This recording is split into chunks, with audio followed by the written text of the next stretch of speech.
Dulu awal mulanya pas pertama-tama masih pengen penasaran lah, katanya suruh nelanin pelor, terus gabah, terus air perak, kotri sampai berapa ya?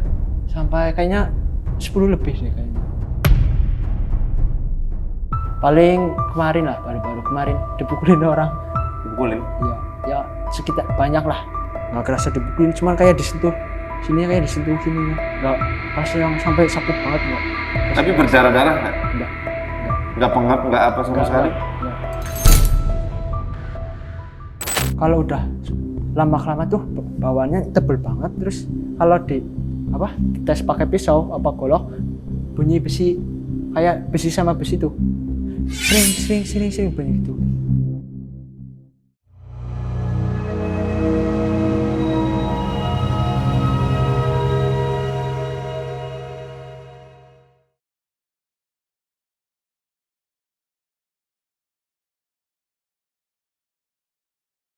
Assalamualaikum warahmatullahi wabarakatuh. Waalaikumsalam warahmatullahi wabarakatuh. Kembali kita di kisah kita.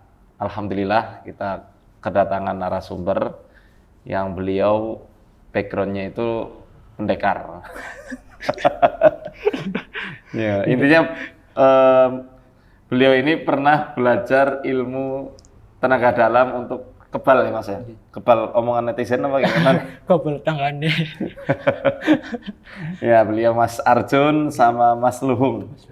Nah, tapi narsum utama kita beliau nih, Mas Arjun.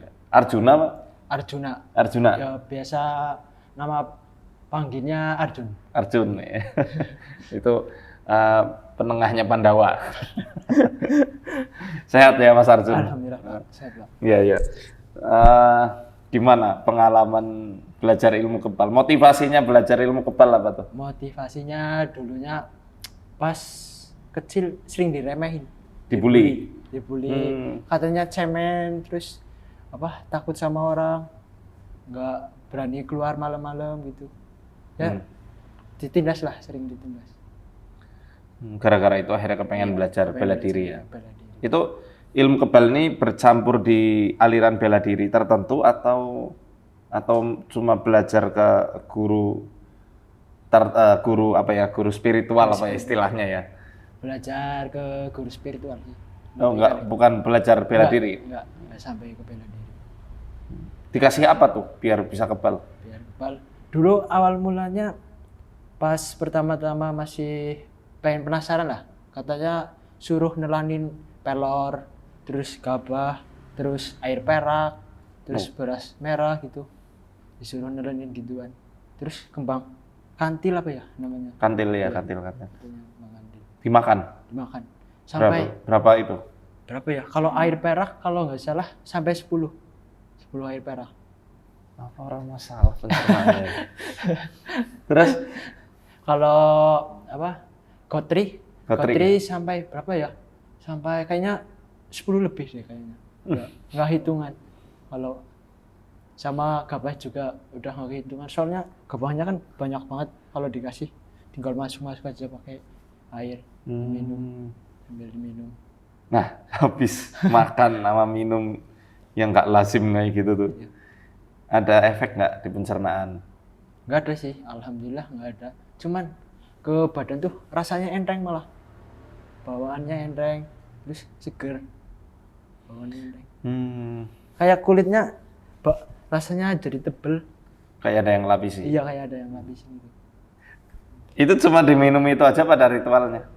Ada ritualnya, paling ya ritualnya sih pas awal-awal masih muda lah. Paling disuruh baca apa sebelum makan gitu.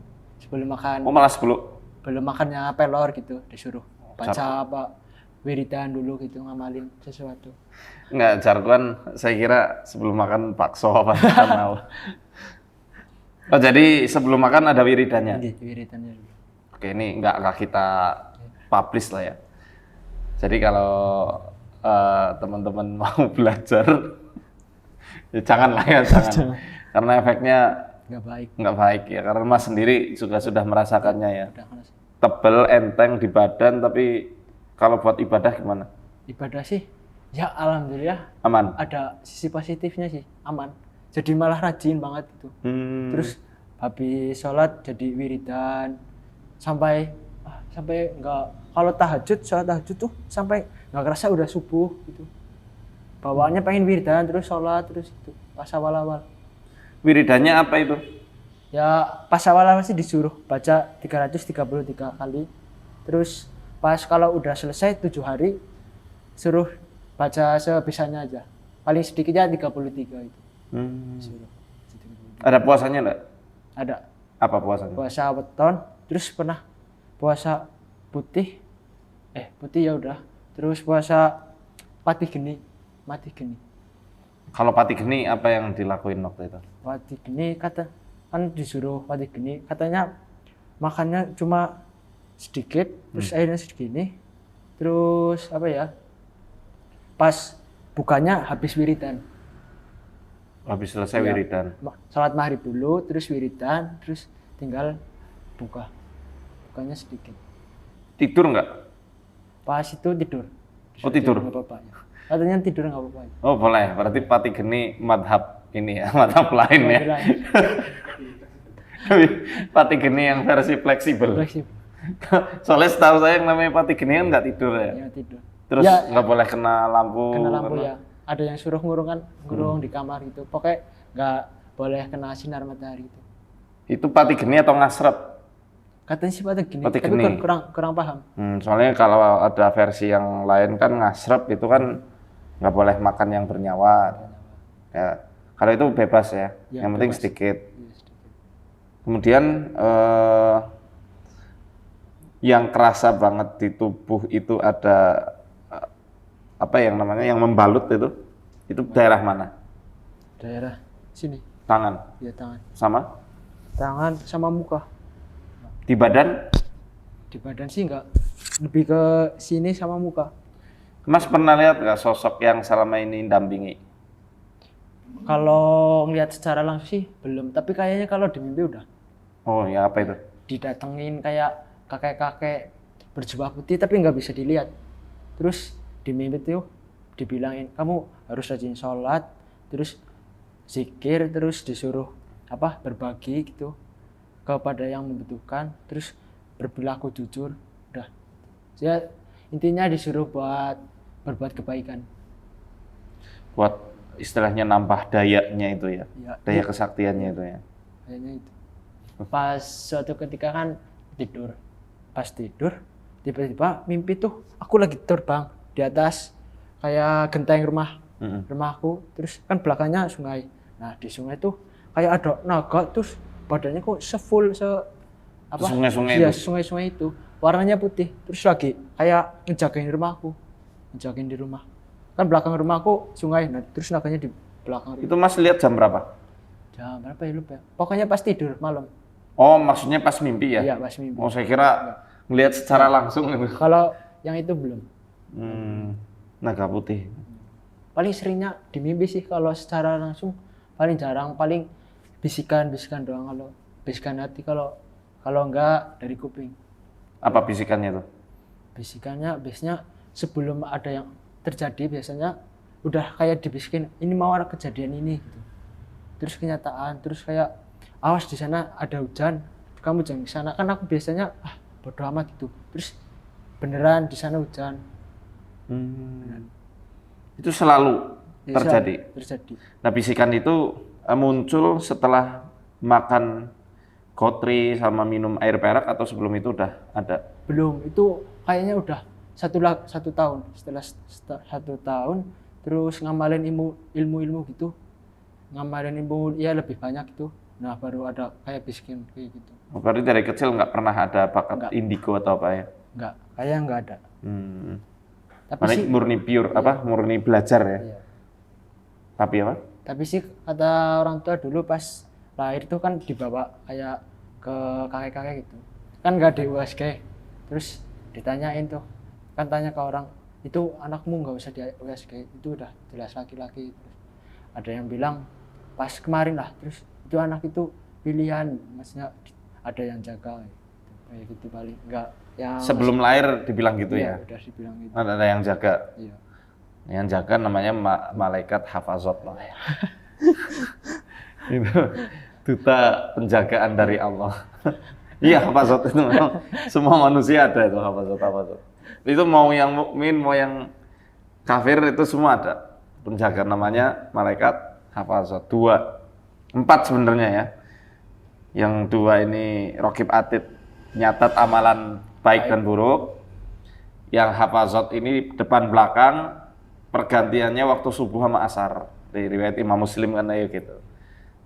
Jadi ketika takdir kita bukan untuk celaka saat itu, mereka yang akan jaga. Jadi kan kita pernah lihat ini nggak rekaman CCTV? Ya pernah. Ada mobil lepas kendali, padahal udah mepet banget. Tiba-tiba nggak jadi. Nah itu diantara penjagaan Allah melalui malaikat-malaikat itu.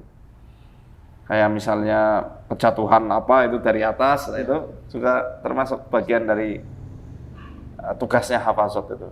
Memang biasanya orang-orang yang memang katanya ada penjaganya justru malah ketika kecil itu sering banget dibully atau diremehkan sama anak-anak sebayanya. Yang ngerasain sih kalau itu. Wallahu alam itu ya, apa penyebabnya saya belum meneliti lebih lanjut. Kemungkinan apakah dari aura atau supaya mereka eksistensinya akhirnya bisa timbul lah, ini belum kita teliti lebih jauh soal itu sih.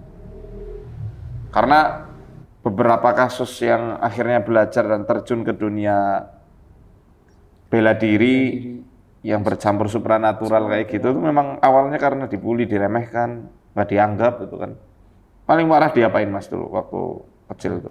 Kecil apa remaja?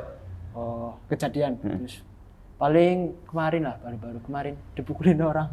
Dipukulin? Ya sekitar banyak lah. Ya sampai katanya sih sana sampai 3 bulan. Setelah belajar ilmu ini? Iya, belajar ilmu. Tapi udah sedikit-sedikit dibuangin jimat-jimatnya. Tak kira kan, aduh, udah buangin terus paling kalau mundur-mundurnya paling berdarah semua.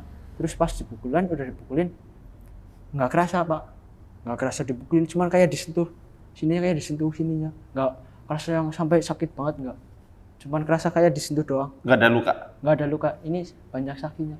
Tapi kan pas pulang dipukulin itu mestinya yang nggak dikeroyok ya bonyok. Iya, logikanya gitu.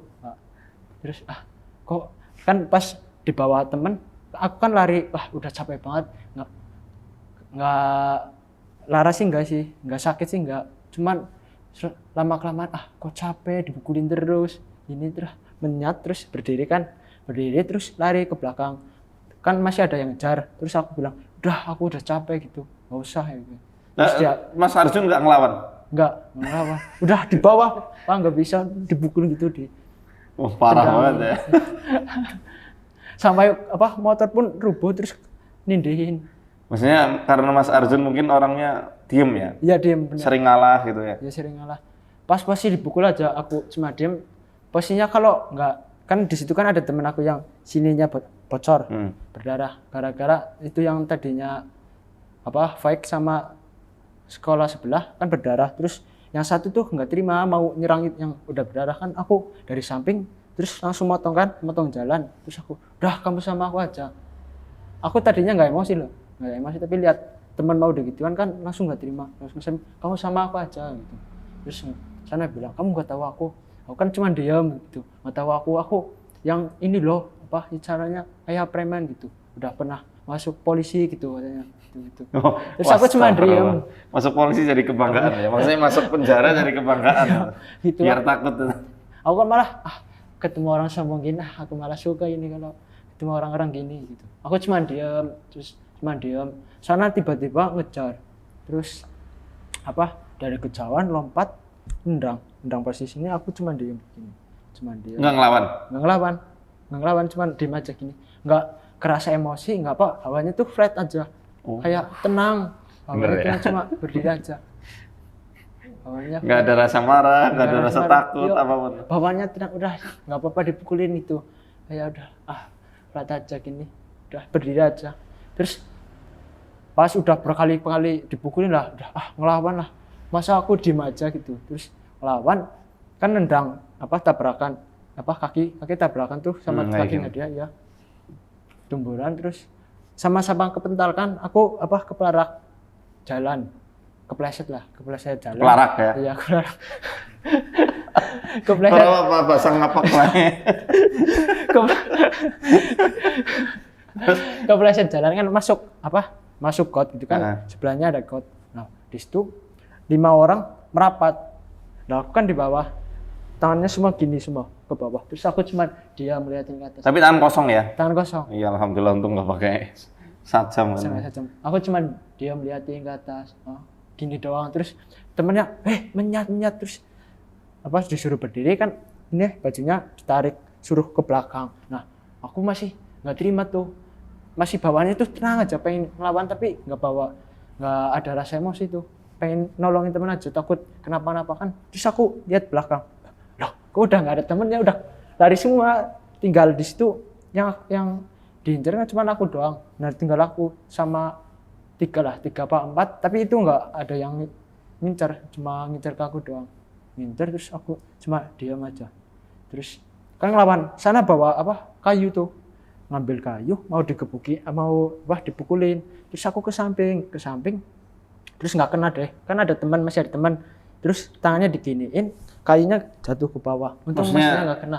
Mau mukul Mas ya, Arjun, ngindar. Langsung ngindar. Kayaknya nggak lihat aku, padahal aku di samping nggak lihat. Terus aku ke samping lagi, terus kan ngelawan. Jadinya di situ kan berantem. Pas berantem, lihat belakang udah nggak ada temen. Ya udah. Wah, mau gimana lagi? Temennya ninggalin nih, gimana nih? Udah nggak ada temennya, terus ya udahlah, terlanjur. Pukulin nggak apa-apa lah. Pertama sih nggak kerasa, cuma gini-gini doang. Terus lihat ke belakang ada masih kenalan aku, ya masih temen. Kombil ikut mukulin dari belakang. Aku nanti ya kalau ketemu. Ya ketemu, bahasa kasarnya kan gitu. Kalau ketemu, padahal masih temen. Terus aku cuman diam, udahlah dipukulin aja gini banget. Yang lain ya ada sih satu, cuman kan sananya banyak, nggak bisa ngelerai gitu, nggak bisa ngelerai. Cuman dia dipukulin. Terus sana itu niatnya mau aku di bawah loh, mau dipukulin di bawah sampai dipukulin. Terus ketika ada satu orang tuh dari belakang nendang sini, saya langsung balik. Nah, di bawah langsung pukulin aku. Terus cuman diem aja lah. Berarti ini ilmu kebal yang istilahnya memakai gaya batu ya? Itu gaya batu. Ya maksudnya kayak samsak sih, diem aja nggak makan. Sudah cuma diem doang. Diem tok gitu. Sakit nggak? Sakit sih enggak, ya rasanya manusiawi sih. Setelahnya ya paling cuma sininya pada pegel. Tapi enggak sampai yang pegel memar enggak. Cuman kan sampai kan pas itu kehabisan napas. Ya napasnya kayak udah sedikit batu. Capek sih, kan lari juga dari kerumunan yang anak-anak itu. Terus lari, terus ada yang nolongin. Aku minta tolong anterin ke puskesmas dong ya. Aku udah capek banget nih, napasnya udah nggak kuat. Terus dibawa deh ke warung. Terus ada temen niatan mau nolongin, mau ke belakang warung ngambil itu air isi dipakai gayung tuh, gayung. Malah ngejar aku ke depan, malah disiramin. Aku ya malah tambah itu loh, tambah pengap. Disiram pakai air, mau diobati apa? Iya, niatnya mau ngobatin, tapi aku malah tambah tambah pegang, nggak bisa napas. Terus aku minta kanterin puskesmas aja lah. Tapi berdarah-darah nggak? Nggak pengap, nggak apa sama sekali? Nggak.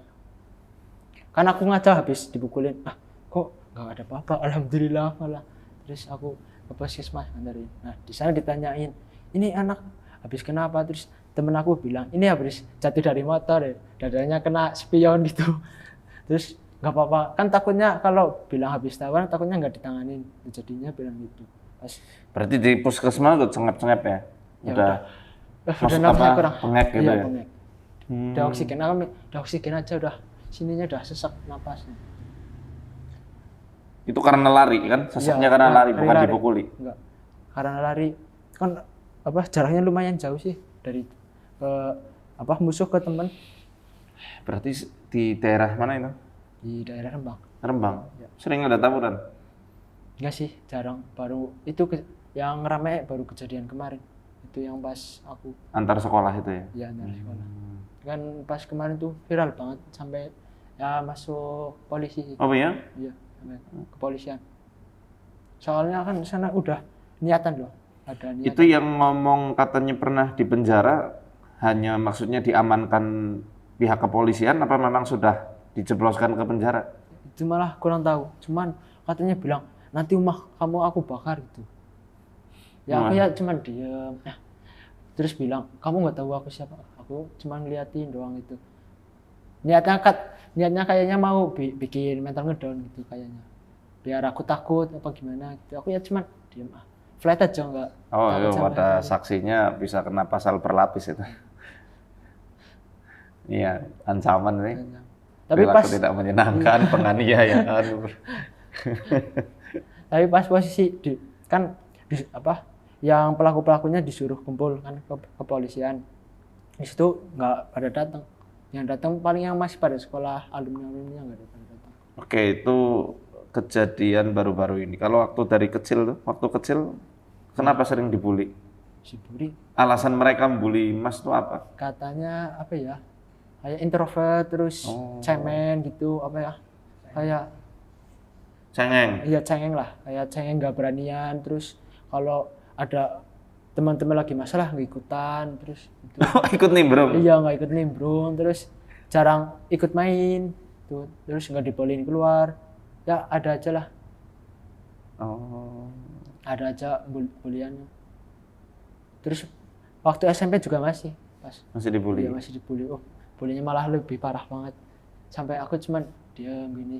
Ya Allah. Diapain emang? Di apa ya?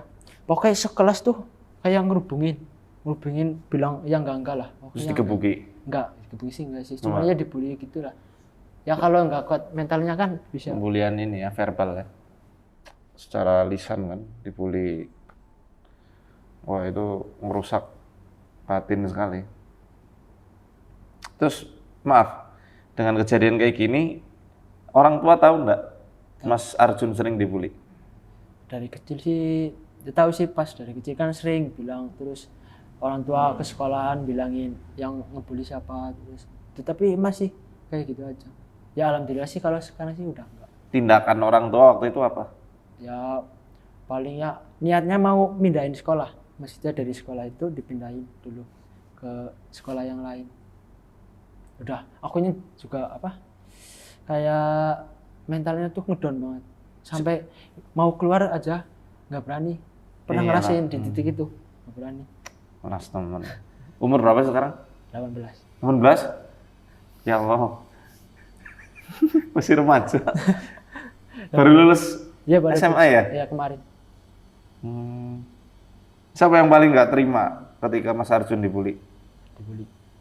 Paling ke saudara sih, ke paman. Oh pamannya? Pamannya biasanya kalau di rumah, kalau aku bilang sering ke situ, sering mesti ngebilangin orang anak-anak yang bully. Kalau bapak? Bapak seringnya kan nggak di rumah, merantau. Oh merantau ya. PR nih, PR buat para guru juga khususnya ya. Karena pembulian ini sebenarnya kita butuh wibawa sekolah, khususnya para guru. Sayangnya di zaman ini, ketika guru itu hendak mendisiplinkan para anak didiknya, para muridnya, itu malah justru orang tuanya yang maju dan menyalahkan guru, nggak mau introspeksi diri, nggak mau muhasabah, evaluasi kenapa anakku sampai dihukum. Zaman saya dulu SD, kalau saya dihukum sama ustadz saya yang tambah dimarahin kalau saya ngadu ke bapak. Kalau sekarang enggak, justru malah ustadznya yang dilabrak sama wali santri, wali murid. Ya. Nggak terima malah ya Pak? Malah nggak terima. Nah ini berarti dasar salah asuh dari orang tuanya. Ya, makanya muruah atau kewibawaan guru ini hakikatnya malah justru harus didukung untuk supaya bisa mendisiplinkan dan bukan jadi sekedar apa ya istilahnya, bukan sekedar profesi semata, tapi guru itu keterpanggilan jiwa. Hadirkan ruh untuk menghayati peran Anda sebagai guru ini, peran kita ya khususnya, karena saya juga ya mau nggak mau juga termasuk guru walaupun non formal. Kalau di sekolah anak saya itu setiap pagi ada ustadz yang suka bukain pintu. Saya malah larang anak saya, jangan sampai pintu dibuka ustadz. Kamu yang harus buka pintu, cium tangan ustadznya. Masa ustadz melayani murid? Itu saya didik supaya dia punya takzim ke ustadznya. Supaya keberkahan ilmu itu turun dari para guru ke murid-muridnya. Lah sekarang, Nun Sewu nih zaman sekarang, saya lihat video-video viral itu, guru lagi ngajar pada tiduran di meja kelas sambil jegangan, malah ada yang gambar saru, gurunya perempuan, gambarnya saru di belabak itu di papan tulis. Moralnya sudah ngedon sekali itu. Ya, ini hanya sekedar apa ya, masukan ya dalam untuk dunia pendidikan di Indonesia khususnya, bukan hanya akademis saja yang ditinggikan, tapi soal moral akhlak ini kan penting banget. Nilainya nilainya suatu bangsa kan dari moral kan. Coba Jepang loh, bisa maju. Karena keterpanggilan jiwanya itu untuk disiplin bukan karena ada yang mengawasi, tapi karena malu terhadap diri sendiri kalau nggak disiplin. Kesadaran diri sendiri ya. Iya, kesadarannya ya. Melas aja sih dengar ceritanya Mas Arjun yang dibully demikian rupa tuh. Dan nggak ada yang bela kala itu ya. Nggak ada. Cuma paman tok. Paman. Dia paling Itu aja kalau tahu kan. Ya, kalau tahu. Terus teman-teman nggak ada teman segeng gitu yang bela. Nggak. Karena introvert. Nggak ada. Aku malah sendirian. Lah guru pada nggak tahu. Nggak tahu. Cuma dia. Jarang cerita juga sih. Paling udah dipendam sendiri aja. Iya, gimana rasanya selaku orang tua ngerti kan, misalnya anaknya dibully kayak gitu, atau mungkin dari sisi perasaan Mas Arjun sendiri yang nggak punya teman untuk bicara, untuk bisa numpahkan kekesalan ya istilahnya, karena tiap hari dibully. Ada nggak titik Mas akhirnya nggak mau sekolah? Ada. Karena bosan dibully itu? Ya bosan pas waktu SD. Waktu SD sudah, kalau nggak pindah, udahlah aku mau keluar aja, main udah. Soalnya kalau nggak ikut main juga dibully, dijauhin, nggak ada temen gitu. Apa pembulian itu juga masuk sampai ke ranah orang tua? Orang tua. Maksudnya dibully ya? Iya, Pak. Biasanya bawa ekonomi juga. Udah. Pusat silik, Bu. Iya, maksudnya kan kayak aku dari orang miskin terus dulunya kan nggak punya motor gitu, nggak mau pada nemenin. Itu nggak punya motor nggak bisa ditemenin gitu.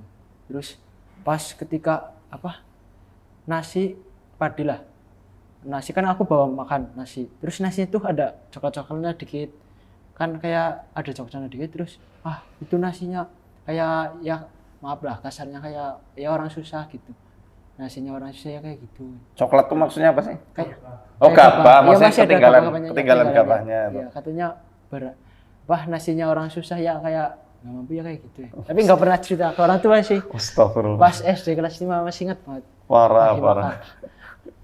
Lagi makan di tempat duduk itu, lagi pada nongkrong digituin. Udah nggak apa-apa. Tapi malah dalam hati tuh kayak ada rasa dendam.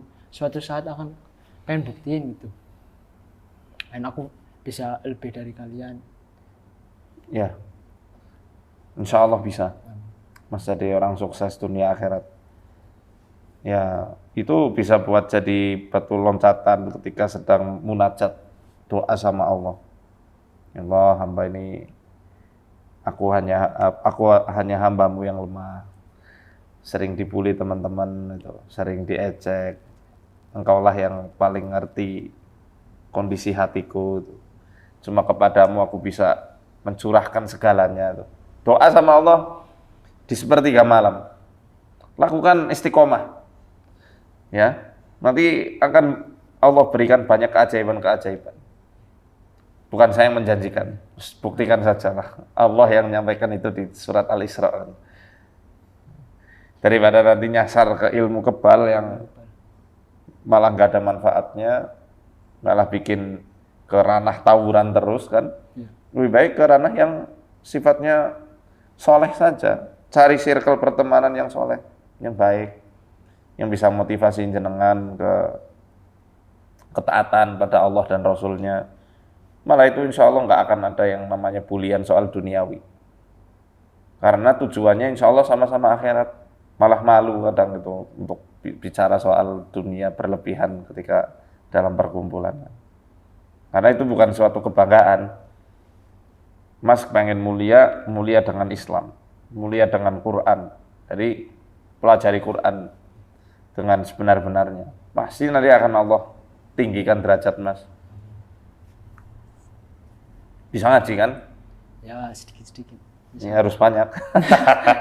Ya Mas sekarang sedikit-sedikit bukan kata terlambat. Di umur segini masih muda banget.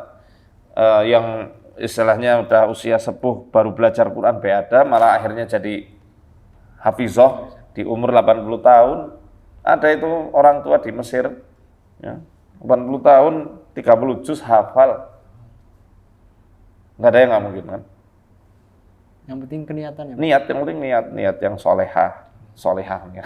Niat yang baik untuk mendapat ridhonya Gusti Allah. Dan yang pernah bully ya sudah dimaafin, direlakan saja. Maksudnya dengan takdir jenengan kok pernah dibully kayak gitu, hikmahnya malah bisa mendekat sama Allah kan? Baik banget. Itu ada kitab bagusnya. Kitabnya judulnya Khosais Muhammadiyah ya kalau nggak salah itu. Sini dan ini juga sini Mas, main frame dah. Nah, ini Khosaisul Ummati Muhammadiyah. Ini ada kemarin saya baca salah satu hadis yang dikutipkan sama Sayyid Alwi Al-Maliki di sini. Intinya Allah itu akan mengucurkan keberkahan dan rahmat bagi orang yang diantaranya dia menerima ridho terhadap takdirnya. Nah ini versi terjemahnya kayaknya ada. Tapi kitab ini termasuk kitab yang menjadi penyemangat ketika saya lagi futur. Bagus ini.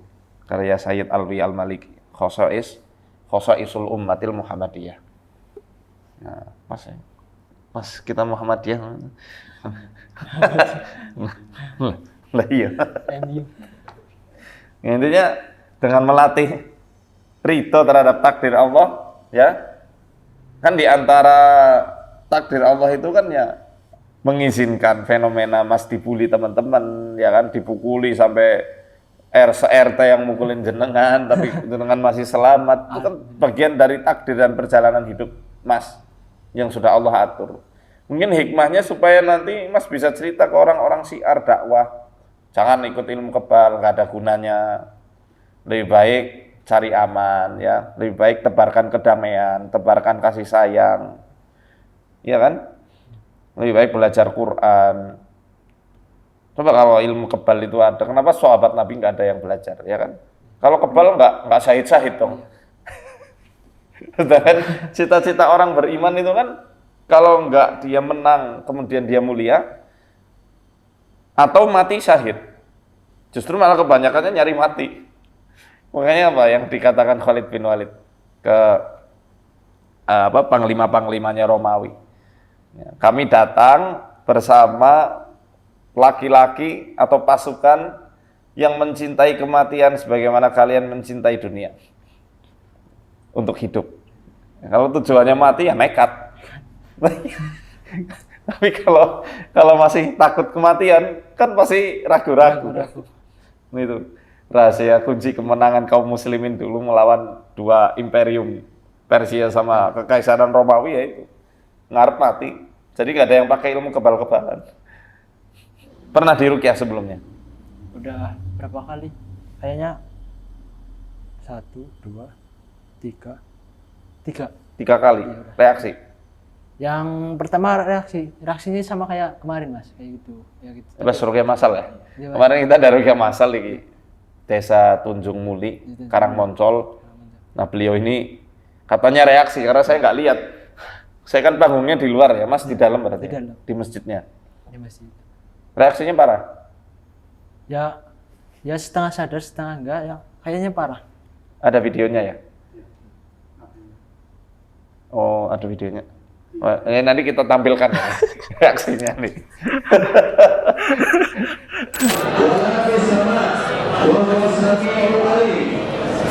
Bismillahirrahmanirrahim. La yadurru ma'azmi syai'un fil ardi. Nanti diputar begini. Perlawanan Arab baru seperti kanan ya. Tapi rasanya pas kemarin tuh sini gulunya seret banget. Gulunya seret. Iya. Gulu tuh leher ya, Iya, leher. tenggorokan ya. Leher.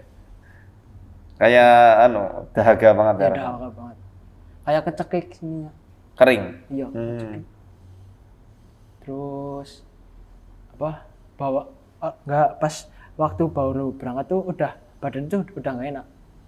Pas malamnya malah udah kerasa nggak enak.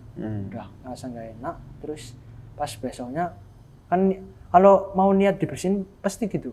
Rasanya udah dari sebelum udah ngerasain nggak enak badan. Oh berarti sebelum kesini Ya udah ngerasain. nggak enak? Iya. Apa rasanya? Biasanya tuh badan panas, ini punggungnya udah panas. Terus kayak ada di hati tuh jangan dibuang. Oke. Terus ada yang bilang nggak apa-apa dibuang, aku udah kepengen gitu. Pisah? Iya pisah, tapi nggak bisa keluar. Oh ada yang kayak gitu? Iya. Pertentangan ya? Ya ini lucu, ada beberapa jin yang kelasnya bukan yang tinggi ya. Dia diculik ifrit, kemudian dia dimasukkan ke tubuh orang yang bermitra dengan kaum mereka, dan dibilang nggak boleh keluar sampai misinya berhasil.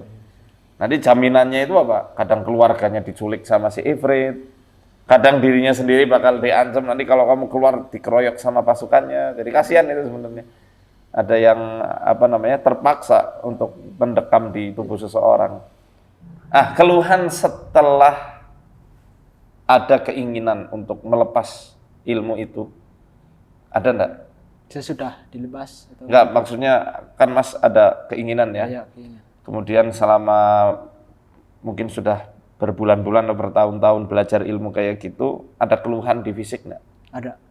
Dadanya sering sakit. Dada. Ya, dadanya sesek terus sakit. Pas kalau diobatin tuh ke dokter katanya nggak kenapa-kenapa. Bagian mana yang sakit? Sini dada. Di tengah? Sering banget sesek ya. Sampai sekarang pas tadi malam udah ngerasain sakit terus badan tuh bawaannya kayak nggak karuan gitu. Di sini kan ada kelenjar timus yang dia diantaranya yang mengatur antibodi ya, kekebalan sistem imun, bukan kebal kebal wacok. Mungkin di situ mereka diletakkan ya, wallahu a'lam bishawab. Tapi yang jelas memang jin yang dikirim baik itu melalui tukang sihir atau yang memang dilakukan ritual sihir untuk membantu orang dalam berperang misalnya atau untuk ribut. Selama ini saya melakukan terapi ruqyah, kebanyakan saya temukan selalu bertengger di sistem limpatik.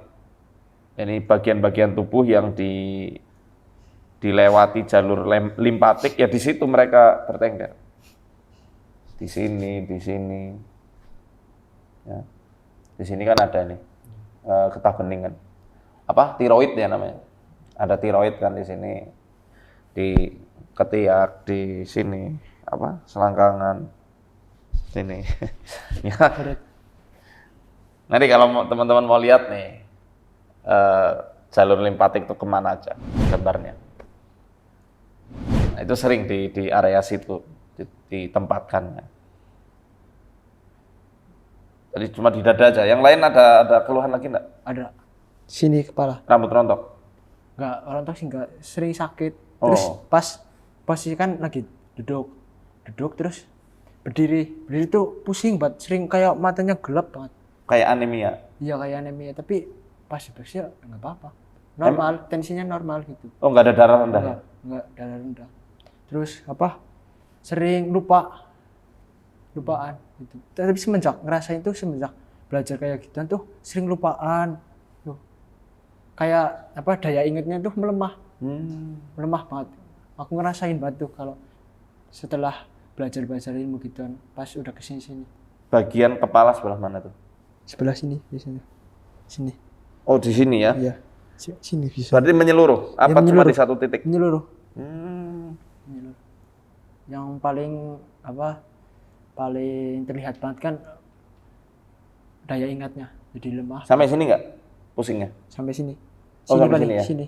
Sampai sini? Iya, sini kan ada. Ini. Sini badan. Dulu sih pernah dibilangin pernah belajar lah sama guru, katanya kalau udah nelinin gituan sering pasti kelihatan tuh di bagian badan. Kelihatan kayak ada benjolan-benjolan itu. Terus kayak badan tuh pasti bakalan kayak ada yang gerak sendiri. Kayak sini tuh gerak sendiri. Ada yang gerak dari sini. Kayak ada semut gitu, gerak sendiri. Terus sini badan-badan sering gerak sendiri. Sininya padahal nggak ada apa-apa, sering obah sendiri kayak gini. Sering obah ya? Iya, sering obah sendiri. Obah. Gerak. Iya, obah kenapa ya? Obah itu gerak. Gerak. Iya, oke. Kalau mimpi rep-repan itu sering nggak? Repan sering. Atau mimpi basah gitu? Sorry ya, ini. Ya, sedikit vulgar tapi. Iya, mimpi sering basah nggak? udah enggak. Tapi dulu sering berarti? Dulu sih enggak sering. Oh enggak ya, untung aja. Tapi paling ya jarang dulu. Tapi sekarang udah nggak pernah mimpi basah. Paling kalau rep-repan enggak sering. Sampai pernah suatu ketika kan tetangga ada yang kesurupan. Nah, terus aku ada niatan tuh dari hati kepengen nolongin. Tolongin terus dari hati. Awalnya nggak mau karena resikonya kan ke aku sendiri. Jadi tolong. Terus aku tolongin. Nah, udah tolongin kan tidur. Udah kan nggak ada orang. Terus aku pulang. Malamnya tuh didatengin. Kayak baru tidur sebentar didatengin. Langsung nggak bisa gerak. Aku matanya kan kebuka. Terus udah dikelilingin makhluk udah banyak banget. Oh, apa tuh? Seingat aku tuh kayak ada suara bayi, terus suara kuntilanak, terus banyak banget lah. Makhluknya Iya, Mas lihat berarti? Iya. Ngelihatnya kayaknya sosok kunti. Iya, doang. Tapi kayaknya banyak betul. Udah dilingkirin aku, udah gini doang. Udah nggak bisa gerak. Pastinya kan tidur di bawah, terus sendirian kan. Ini cuman ngeliatin doang. Terus pas itu aku cuma bisa pas ngomong astagfirullah, udah hilang semua. Hilang. Dari sisi emosi, Mas ada perubahan nggak? Emosi pas udah Belajar dewasa, ya, pas belajar. Kayak gitu. Orang emosinya tuh kalau gimana ya? Kalau belum mukul, terus kalau belum ngelampiasin tuh masih bawanya emosi terus. Kayak kita kan lagi musuhan, terus mau fight. Pokoknya kalau aku belum ngena itu, emosinya belum. Kayak haus darah tuh, bawaan itu haus darah banget. Berarti berbanding terbalik sama pas dikeroyok ya kan? Dikeroyok kan flat tuh. Flat. Kalau ini, kalau yang kondisi yang bukan Emosi, kepepet justru malah meledak-ledak.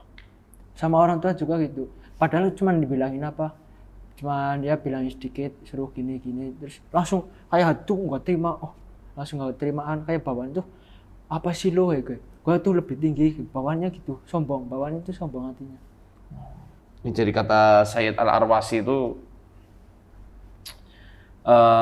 di antara para ulama mengharamkan memelihara khodam, di antaranya orang yang punya khodam pasti akan terwarisi sifat sombong. Ya. Merasa lebih spesial dan tinggi gitu kan, karena aku ada pendampingan nih, kamu kan nggak ada tuh.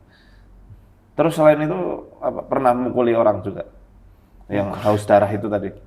Kayaknya seringnya dipukul. Oh, seringnya dipukul. Iya, pernah sih mukul, cuman nggak tega, mau mukul tuh nggak tega, malah ada orang yang dipukulin, aku yang malah nolongin terus kan ada bambu dipukulin ke orang itu, terus aku tangkis. Terus kalau Mas emosi tadi, ya. Kan tadi bilang emosi kalau belum dilampiaskan masih emosi tuh. Iya, masih emosi. Pernah nggak melampiaskan emosinya itu? Kalau emosi tuh biasanya di bawah tidur. Berarti nggak pernah melampiaskan ya? Nggak. Kayak terus hati tuh sering kayak ada tabrakan tuh, yang hati pengen emosi, pengen ngeluapin, tapi hati satu lagi tuh kepengen udah jangan gitu. Kayak bertentangan banget tuh, ada yang bertentangan. Jangan terus aku paling cuman malah di bawah tidur aja. Sebenarnya biasanya kan kalau udah tidur nanti pikirannya udah tenang gitu. Misalnya di bawah tidur walaupun nggak ngantuk tapi tetap dipaksa. Bagus itu.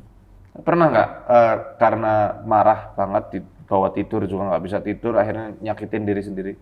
Enggak sih, nggak pernah. Paling kalau yang nyakitin sendiri ya ngetes doang. Apa? Ngetes. Oh, ngetes ilmu cuman pakai pisau, pakai golok. Tajam. Dia tajam. Terus kesilat nggak? Pas baru belajar baca tuh masih kan ada tingkatannya gitu. Ada tingkatnya. Kalau ya masih gini ya paling masih baret-baret sini, masih kayak ada darah sedikit tapi ya nggak kayak manusia biasa maksudnya langsung berdarah, paling cuman bentol-bentol gatel, bawaannya gatel. Terus setelah udah setahun 2 tahun kan katanya kalau udah lama-lama tuh bawaannya tebel banget, terus kalau di tes pakai pisau apa golok bunyi besi kayak besi sama besi tuh gitu. Sering bunyi gitu. Pernah dicoba? Ada videonya tapi udah hilang. Pas awal itu penasaran, kan udah kayaknya udah kayaknya udah lebih nih, mau aku tes lah, penasaran beneran mau nih bunyi. Tapi udah ada temen yang pernah aku liatin nih, kalau nggak percaya ada ginian. Ya memang kalau memang sampai seperti itu ya memang ada, tapi siapa yang bantu? Ya jin. Nah iya, malaikat ngapain bantu? Maksudnya ngapain bantu buat pertunjukan ngetes ilmu kebal kan? Walaupun ada di antara orang atau mungkin pahlawan atau siapapun lah, orang mujahid gitu ya, tiba-tiba ditembak musuh pakai AK-47 atau senjata terbaru sekarang apa namanya tuh, yang otomatis itu, terus tiba-tiba nggak kenapa-napa, ya memang ya itu karomah dari Allah, memang belum saatnya mati. Iya kan, kayak gitu konsepnya kan. Selagi dia memang nggak belajar ilmu-ilmu yang memicu bisa kebal, itu karomah atau maunah dari Allah. Tapi kalau belajar, nah ini yang kata Al-Habib Abdurrahman Al-Masyhur dalam kitab Bughyatul Mustarsyidin, itu yang disebut sebagai sihir. Nah, kalau nggak belajar itu karomah. Memang ada ya, memang. Dulu ada peruqyah yang pernah jadi mujahidin di Ambon. Di Poso apa Ambon ya, makanya waktu kerusuhan itu lah. Ditembak sama musuhnya. Dan benar-benar nggak pakai rompi. Nggak ada bekas. Beliau juga heran, loh, masih hidup. Terus tembak-tembakan lagi. Logikanya kan udah mati ya. Iya, itu benar-benar kena. Bajunya sobek, tapi nggak ada bekas darah sama sekali. Nah itu karomah atau mungkin maunah dari Allah. Karena beliau niatnya tulus buat jihad dan memang belum saatnya meninggal. Meninggalnya baru kemarin karena kanker otak kalau nggak salah. Beliau Ustadz Perdana rahimahullah. Ya. Pendirinya Quranic Healing Indonesia. Itu pernah cerita itu memang asli, beliau kena tembak dan nggak pernah belajar kayak gitu kan, nggak belajar kebal atau yang lainnya. Ya nanti kita ruqyah setelah ini, kita break sebentar buat persiapan sholat, nanti setelah itu ruqyah. Jangan kemana-mana.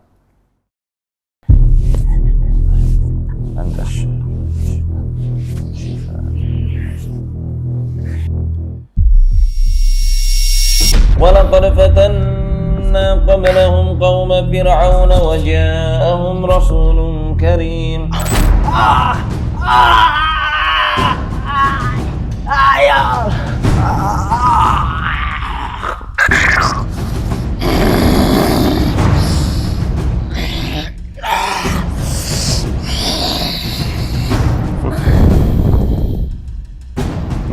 Aduh Panco,